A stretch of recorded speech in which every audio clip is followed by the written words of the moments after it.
ang gusto ng katangian ng Panginoon sa mga anak niya at sa mga taong pinag-aarihan niya, katulad ng bata, dependent sa Diyos. Lord, mayroon akong plano, pero Lord, kung itong plano ko hindi mo sasamahan, hindi ko itutuloy. Kasi bakit? Dependent ka sa Diyos.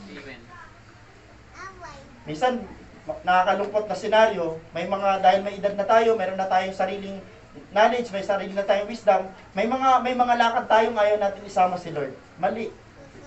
Isa sa katangian na gusto at pinag-aarihan ng Diyos na tao, mga taong dependent sa Diyos.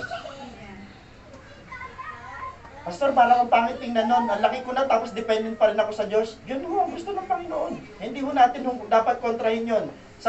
Ibig sabihin ng salitang dependent sa Panginoon, wala kang kilos na hindi ka nagsasabi sa Lord kasi bakit ayaw mong magkamali.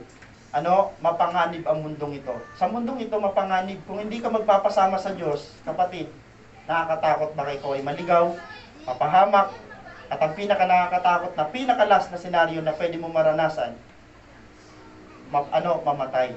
Di ba? Ang plano lang naman ng Diablo, 3. Pumatay, magwasak at manira. Once na hindi ka nakadependent sa Diyos at nakadependent ka sa iyong sariling karunungan, pwede ho mangyari sa atin yun.